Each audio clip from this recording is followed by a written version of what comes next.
Bismillahirrahmanirrahim. Assalamualaikum warahmatullahi wabarakatuh.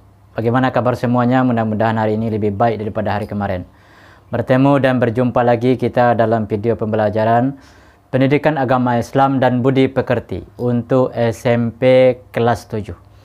Materi kita hari ini berbicara tentang nama-nama malaikat beserta tugasnya. Pada video sebelumnya kita sudah berbicara tentang mengenai iman kepada malaikat, pengertian malaikat, perbedaan malaikat, tugas-tugas malaikat dan sebagainya. Pada video ini kita lanjutkan dengan nama-nama malaikat beserta tugasnya. Di dalam Al-Quran dan hadis tidak menyebutkan berapa jumlah yang pasti malaikat tersebut. Namun ada penjelasan melalui hadis yang diriwayatkan oleh Bukhari dan Muslim dari Anas bin Malik bahwa pada saat Nabi Muhammad SAW Isra Mi'raj bertemu dengan Ibrahim alaihissalam. Beliau sedang bersandar di Baitul Ma'mur. Di sana terdapat 70.000 malaikat. Dari penjelasan riwayat hadis tersebut menandakan bahwa jumlah malaikat sangat banyak. Namun pada bagian ini hanya akan dijelaskan malaikat-malaikat yang namanya tercatat di dalam Al-Quran maupun hadis. Oke. Sekarang kita lanjutkan nama-nama malaikat tersebut. Yang pertama, malaikat Jibril. Malaikat Jibril tugasnya menyampaikan wahyu kepada Nabi dan Rasul. Nah, malaikat Jibril itu ada nama lainnya. Apa nama lain dari malaikat Jibril itu?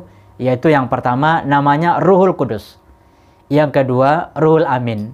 Yang ketiga, Namus. Nah, itulah nama lain dari malaikat Jibril.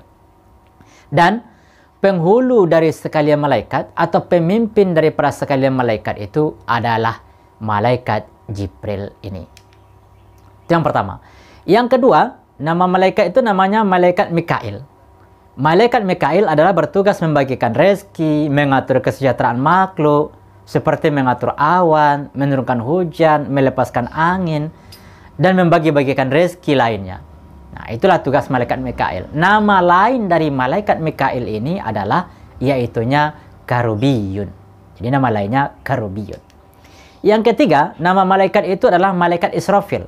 Malaikat Israfil itu adalah bertugas meniup trompet atau sangkakala, baik saat dimulainya hari kiamat maupun saat hari berbangkit di padang mahsyar. Nah, nama lain dari malaikat Israfil ini adalah Sirafin. Nah, jadi nama lainnya Sirafin. Yang keempat, malaikat Israel.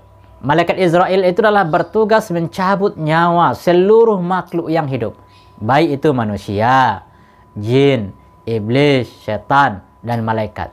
Itu apabila telah tiba waktunya. Nah, nama lain dari malaikat Israel ini adalah Malaikatul Maut atau yang disebut dengan malaikat maut. Yang kelima dan yang keenam, nama malaikat itu adalah Mungkar dan Nangkir. Malaikat ini adalah bertugas menanyai mayat dalam kubur atau orang yang berada dalam kubur, serta menyiksanya. Nah, siapa nama lain dari malaikat Mungkar dan Nangkir ini? Yaitunya Mubassar dan Basir. Nah, yang ketujuh, nama malaikat itu namanya malaikat Rakib. Malaikat Rakib itu tugasnya mencatat semua pekerjaan manusia. Pekerjaan baik manusia. Setiap manusia mulai dari sejak dia akil balik sampai akhir hayat atau sampai dia meninggal. Nama lain dari malaikat Rakib ini namanya Kiroman. Malaikat Kiroman. Yang kedelapan, nama malaikat itu namanya malaikat Atib. Malaikat Atib ini adalah malaikat yang bertugas mencatat semua pekerjaan jelek setiap manusia. Sejak akil balik sampai akhir hayatnya. Nah, siapa pula nama lain dari malaikat Atib itu? Yaitunya Katibin. Jadi Rakib namanya Kiroman, Atib namanya Katibin. Kiroman, Katibin. Itu yang biasa dalam Al-Quran. Yang kesembilan, nama malaikat itu namanya malaikat Ridwan. Malaikat Ridwan itu adalah bertugas menjaga dan mengatur kesejahteraan penghuni surga. Jadi malaikat Ridwan itu penjaga surga. Siapa nama lain dari malaikat Ridwan itu? Yaitunya Muqarrabin. Nah, malaikat Muqarrabin, penjaga surga. Yang ke-10 yang terakhir namanya malaikat Malik. Malaikat Malik itu disebut juga dengan malaikat Zabaniyah, yaitunya bertugas menjaga dan mengatur serta menyiksa, mengazab bagi para penghuni neraka. Jadi, nama lain dari malaikat Malik itu adalah malaikat Zabaniyah. penjaga neraka. Oke, sekarang kita lanjutkan hikmah beriman kepada malaikat.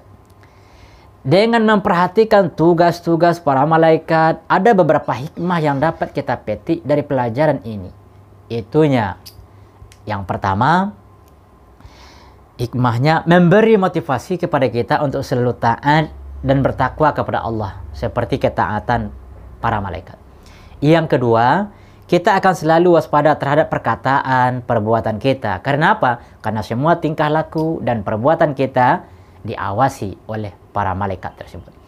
Yang ketiga, kita tetap optimis untuk berusaha karena Allah Subhanahu wa taala akan memberikan ilmu melalui malaikat Jibril dan memberikan rezeki melalui malaikat Mikail.